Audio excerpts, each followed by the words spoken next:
oh my God, our very first podcast, I must have cussed, I don't know, 10 times.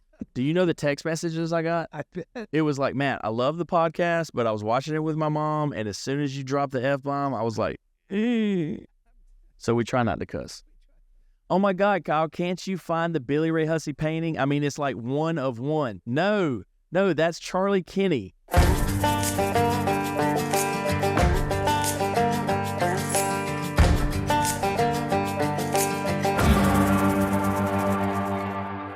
Ladies and gentlemen, I'm here with antiques extraordinaire David Kane from Greensboro, North Carolina. And David, I'm glad you're here, man. I've known you a long time.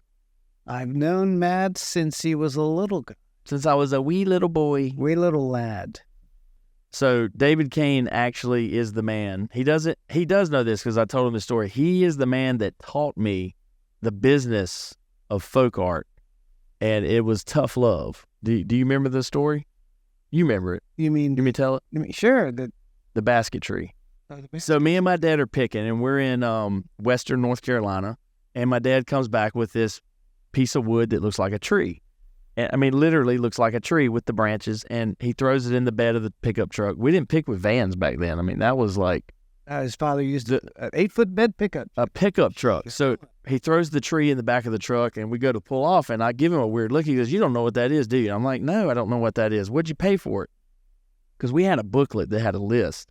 Matt, Wade. So I had to write... He paid $100 for it. I had to write $100 on this thing. So I'm like, holy crap, you paid $100 for that? He's like, "You don't know what that is, do you?" All right, so anyway, fast forward a couple days later, we're at the auction. Every Friday night, Mebane auction, and so here we go, 200, I get a 3, get a 400, I get a 5. So he pays $600 for this tree. So then I wake up, and I'm like, what the hell is what that? the hell just happened? So then I think I actually went up to you at the auction. I said, "Dude, what are you going to do with that?" He's like, "I'm going to sell it." What kind of moron question is that? All right, so the very next week is Hillsville, and this was back when Hillsville was good. This might be the same week of Hillsville that they had that cupboard, the folk art cupboard out on the pavement for like $2,500. Nobody bought it, and it showed up at Mebane, and it brought like $15,000. It might have been that week. David had a really big booth on the corner. I walk in. He's got the basket tree that my dad paid $100 for, sold it for $600. He's got it marked $1,250, and part of me loves this basket tree now because now there's money behind it. That's how you fall in love with things. You go into a museum and you fall in love with the painting because they tell you you can't touch it. They tell you you can't own it. And now you're like, wow, what if I had that hanging on my wall? And so that's how you fall in love with things. So I had fallen in love with this root decorated, just pine knot from the 1920s, probably Native American made basket tree holder, which is what I thought it was, think it was. And I go, "David, what's the best you'll do on this?" And he goes, "Honey, that's been sold for an hour."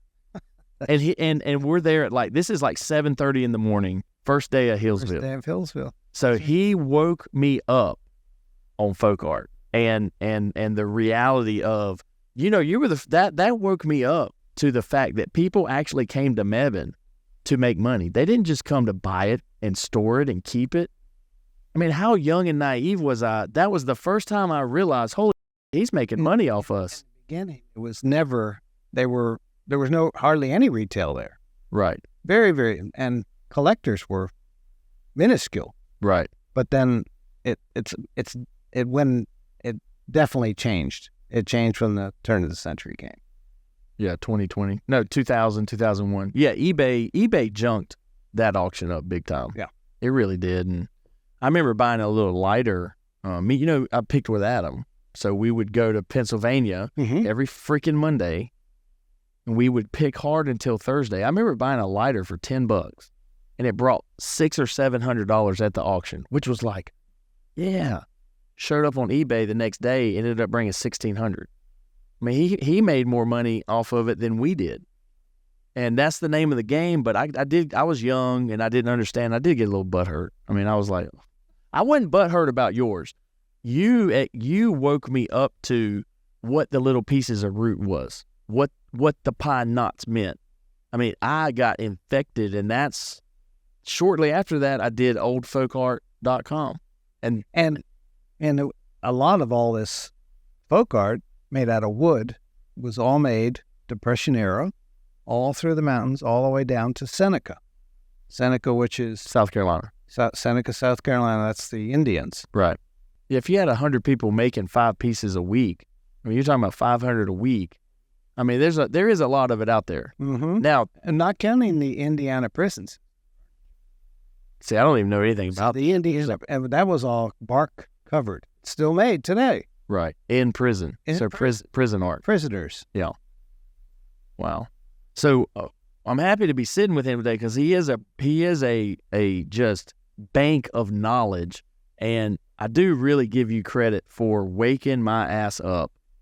And I was probably 17 or 18, so I could drive. I knew the business, or I thought I knew the business, but it really did wake me up on, wow, the root furniture, there's something behind it, and there's people out there that are looking for it. And when you find out that 100 people want something, it makes it a little bit easier for you yourself to want it. And that's how collectors are made, and that's how I was made. So yeah, and all collectors it. Of country and country furniture, this was an alternative put into their collection. So all of a sudden they started buying all the root. Right. And it was really very interesting. And the laurel chairs, which were bent, and mountain laurel. The mountain laurel chairs. Yeah. I mean, but he's right about the whole western part of North Carolina was all made, and into South Carolina was all made by this cottage industry. And one of them, I have a shelf. I think I bought the shelf from his father that I still have today, and the shelf holds a carved head. And in that carved head, every piece this man made, he painted a snake. So there's a head of a snake carved. Are we talking about the Blowing Rock Man? The Blowing Rock Man. Yeah. Which I find really very, very interesting. His last name is Dobbins, Charles Dobbins. That somebody bought a mirror, and it was L.A. Ryan that did all the research. And it's online if you Google it. But Charles Dobbins, the mirror was signed. Oh. And then he actually found where he made it. There was a little hut right off the road. And you got to read the article, but basically he would walk all the wares out to the side of the road. He'd sell them right there. Oh. I think I'm right about that. But L.A. Ryan did all that research, and yes, sir. They used to call him the Blowing Rock Man because a lot of his stuff is signed, stamped Blowing Rock, NC. But yeah, I mean it's not even the money part of it, but I just gravitated to that look. I mean, the surface that it all has, the patina, and just the look of it is pretty mystical. I mean, it's very mystical. Just the way that here was no formal education. They would make that, but then all this pottery that these people are considered outsider artists. They've never been trained, hardly any of them. Maybe right. Few self-taught. Most of them are self-taught. Yeah, and it's really it's very, very interesting that what they developed it into. Like our friend Benny. Yeah. Wild. So tell us about, I know the story a little bit. You've told me briefly a couple different times, at the auction house, but tell us about the de Kooning. Oh, I bought a de Kooning at auction, and everybody said it was not. I've owned it for 15 years. Every time I look at it, I say it is. But we'll know someday. We'll know. But what was the process? Did it get looked at? Did you? It did get looked at, and I got to the 3rd level. And I believe in art, especially on fine art, it has to go to like 4 or 5 levels before it's considered.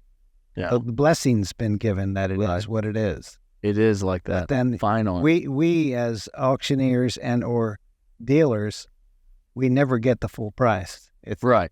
Yeah. We only get half price, but that's okay. Well, that's how it goes. I mean, and here's how that is. Nobody is going to pay. So what would it be worth if it is a de Kooning and it had the lineage of buy, sell, and it ended up at Christie's?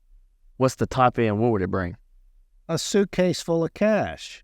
What are we saying, though? $10 million or $100 million? Probably $10 million. Yeah. So here's the deal.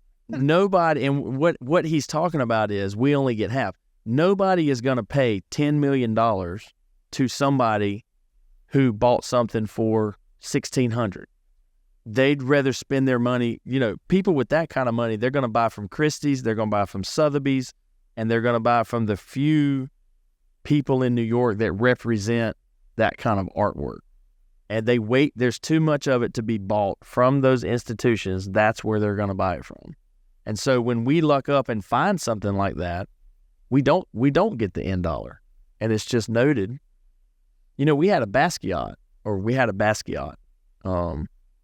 And I believe in picking, man. I know what picking is. I know what you can find picking. And so when the picker brings it to me and says, I bought this at a flea market. The lady's husband collected art and she was selling it by the stacks. I bought a whole stack. I got it home and I said, wow. It was just an Indian ink on paper. It wasn't a big elaborate painting or anything. I took it for face value and I believed in it.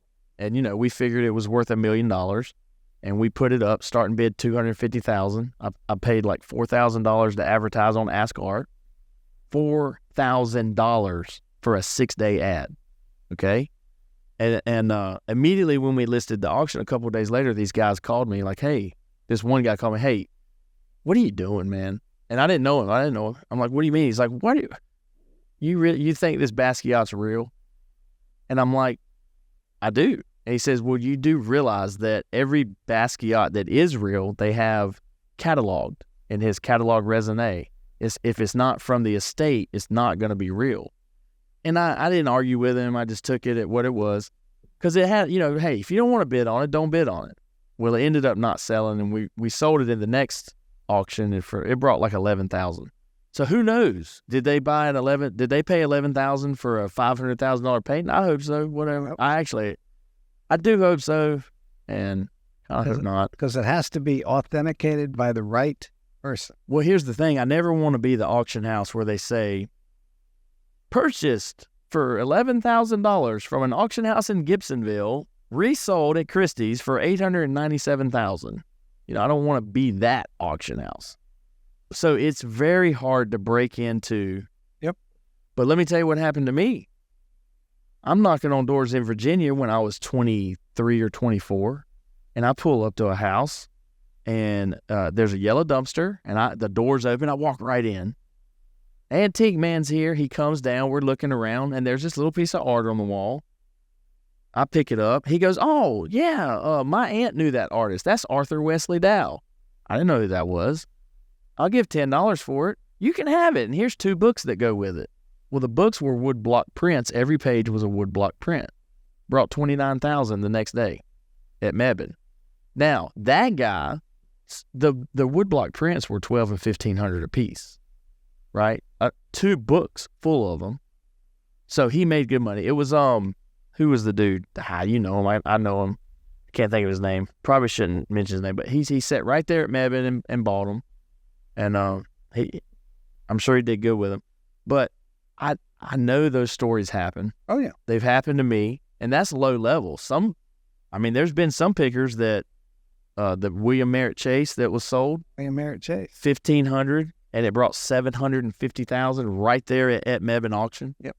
My dad picked a John Singer Sargent.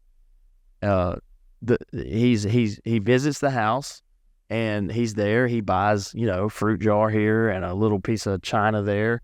And he goes back about 4 times. And finally the lady says, you're the dumbest antique dealer I've ever met. And my dad goes, why do you say that? And she says, because you've been here 5 times and you've never asked me about the Sargent that I have hanging on the wall.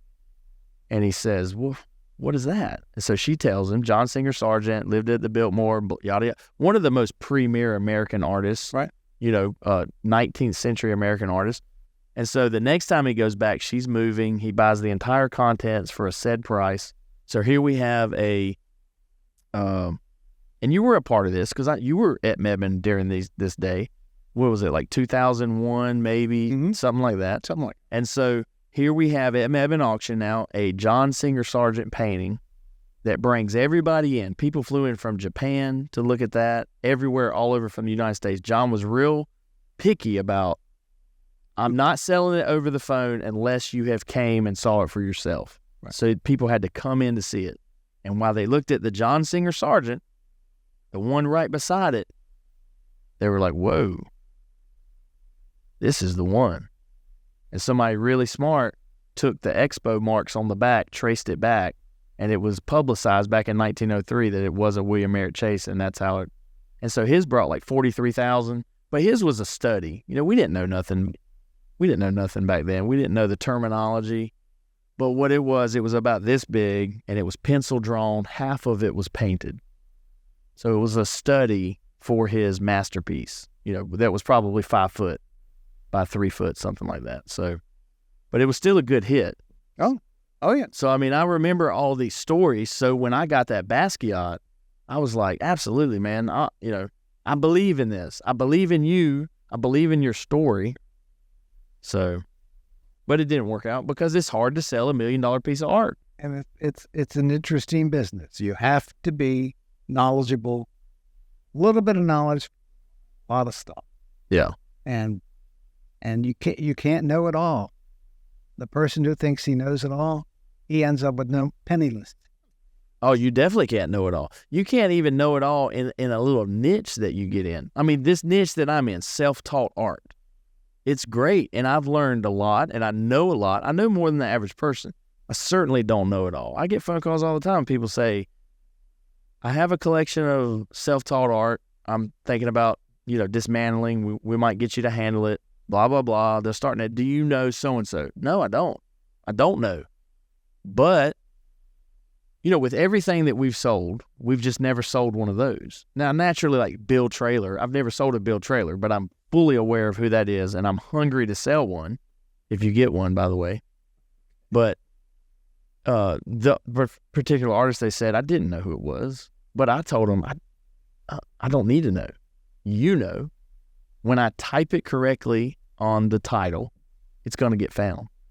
And we have a presence in this industry. Yes, you do. So the buyers are going to be there. So I don't need to know everything.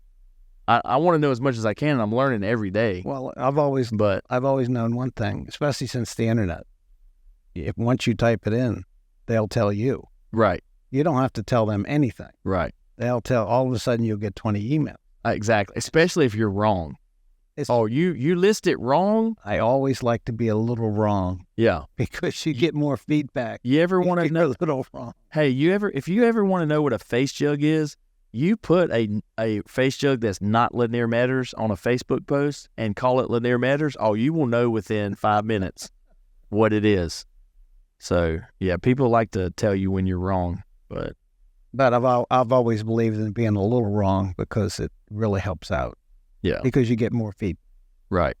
And I like the feedback. I don't mind being wrong. I've been told I was wrong all my life. That's okay. Hey, we came out the mud. Well, it is a very interesting industry, and it is tough being quote unquote an antique dealer because, well, in North Carolina, you got to know that the first license plate was 1913.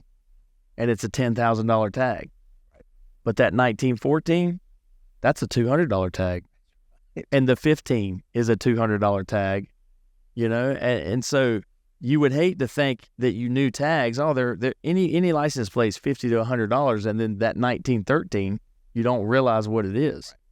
And then you got to know baskets and walking sticks and period furniture, pottery, coins, pocket knives, pocket watches.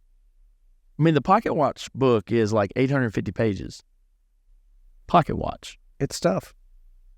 So there's just so many items, and interesting thing is, a fact is that the ones who are pre-80 years old, they have all the good stuff. It is. It's coming hot too. It's never been on the market for 50 or 60 years. That's a long time. And here's what happens to the people who are getting interested into antiques, folk art, and you're finding this podcast. People like things that are hidden. The word is hidden. This has been hidden from the public eye for 40 years. Technically, they want to be first. They want to be first. And the term, and all you old guys out there, you're going to hate me, but you don't want something that's been True. You know what I mean? Oh, no. True. And this is what I mean by that. Or shopped. Or shopped. You don't. That's a polite way to say it. That's a polite. So this small bottom comes out, 4 handles, signed IL 10-gallon. It's way better when it goes directly to the auction and not shown to 10 dealers to verify, and all of a sudden it pops up and it's fresh to the market. Or, hey, worse, even better, but worse, you sell it privately to that first one. And he puts it in his house. He buys it when he's 50. Nobody knew that it even got sold. And for the next 30 years, it's hidden. Nobody even knew it came out but those 2 people. And all of a sudden, he ages out and he sells everything. And here's that jar, a new discovery to the Southern pottery world, this 10-gallon, 4-handled Isaac Lefevre, mint condition with glass runs. That's exciting. That's it. Yeah. That's it. And that's what we chase. That's what David chases. That's what anybody in this industry would chase. If you call me, I'll be there the next day. I believe that. I don't care what I have to do that day. I'll be there. I believe it. Because I'm very passionate. You never know. I'm still passionate about it. You got to go look, because they might be telling you about the oak washstand, but inside the oak washstand is that little jug with a incised decorated bird on it. I should have called you about this. Actually, I might give them your name and number. I went to an estate not too long ago. They go to the gym and they're like, they're moving. My aunt's moving. And I walked in and they had 10 pieces of good antiques, but then they just had stuff.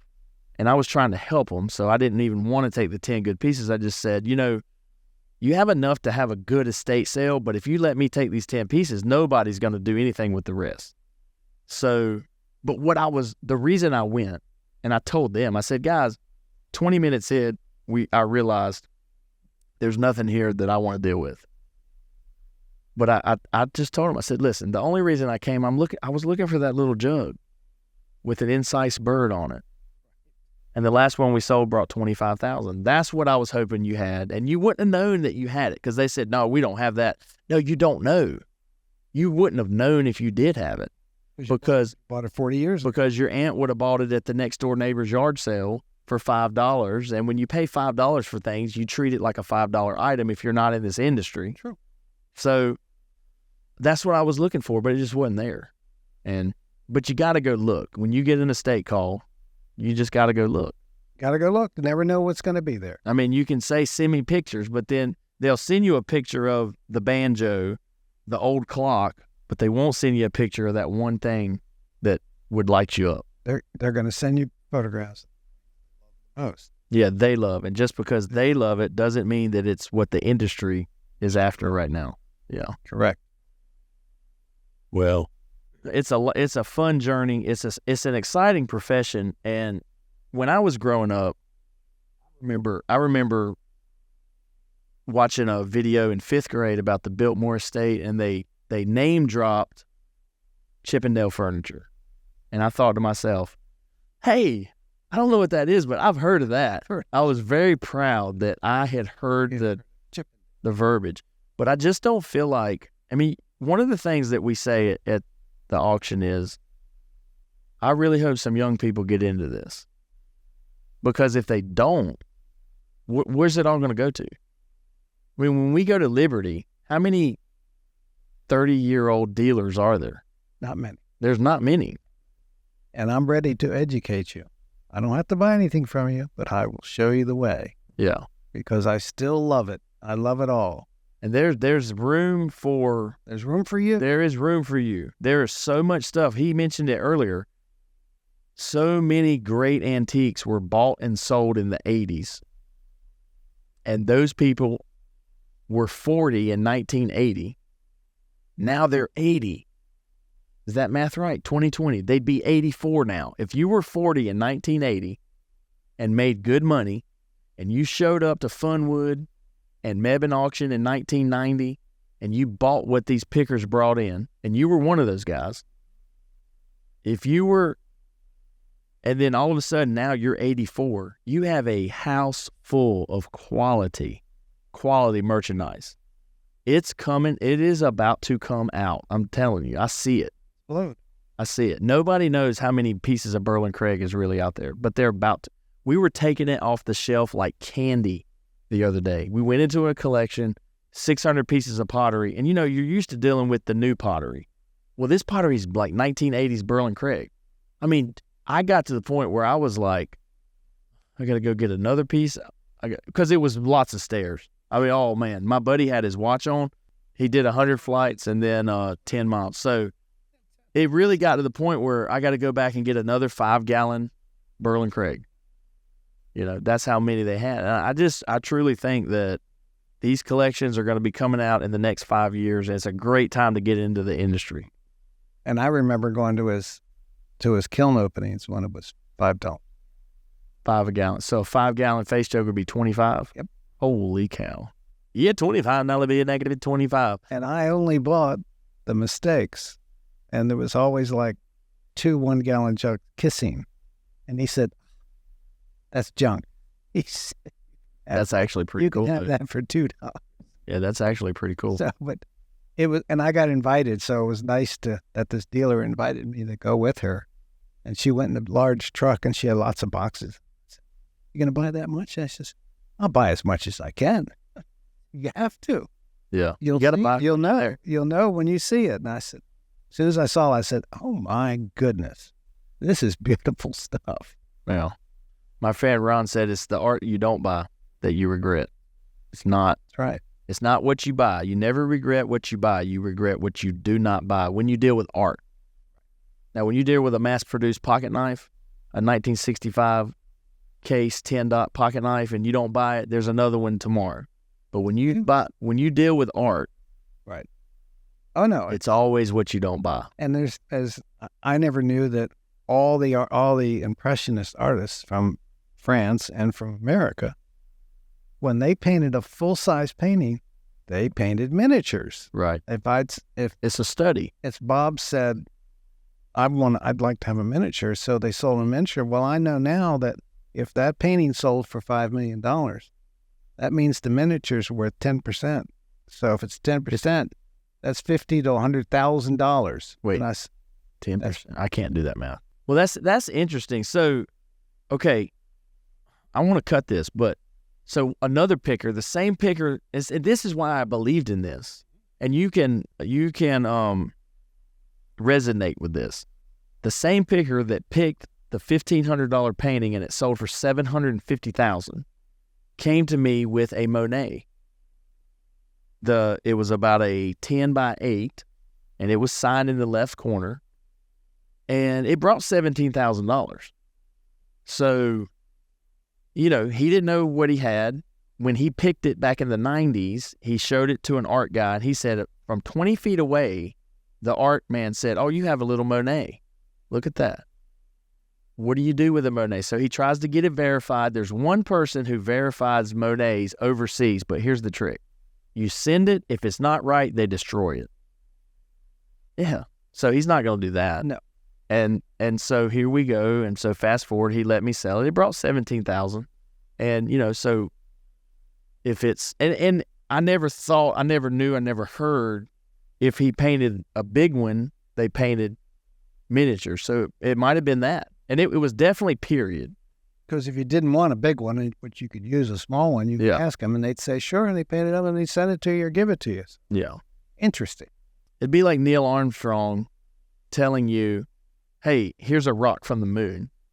You're going to believe him.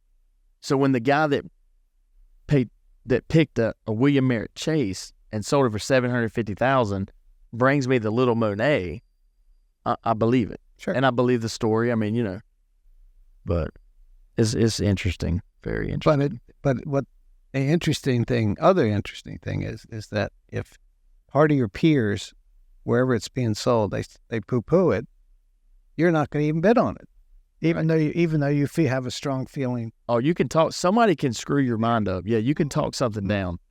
That's why I don't even like people. When I collect something, I don't want anybody to look at it. No. I think I know what it is, which means I know what it is. And I don't need anybody talking it down, because that does happen. And the better the piece, the more that happens. And I bought the de Kooning at Ledbetter. Oh, wow. for $18. Oh, now that's interesting. Wow. But it hadn't been, you still can't get anybody to verify it. I go up to level 3. Why don't you let us just put it out there? Starting bid $400,000. I'll be honest with you. I don't even want to do it. I'm getting old enough. Well, I know a guy that's got a Rothko. And here's the story on that. He's a big-time plumber. He plumbs real expensive houses. So his plumbing bill is really expensive. And that's all he deals with. So he gets into high-end houses. He knew about an estate in Florida that just went up in smoke, upside down. So they emptied the estate out to the Goodwill. Somebody calls him, hey, they just took so-and-so's stuff to the Goodwill. It is a track record that this guy bought original Rothkos. He gets down there to the Goodwill, and there's one of the pieces of art, and he buys it. And it's in his house right now. And, my thing is, it's like, I'm not qualified to sell that. Oh, you do? You probably do. I'm not qualified to sell that. No.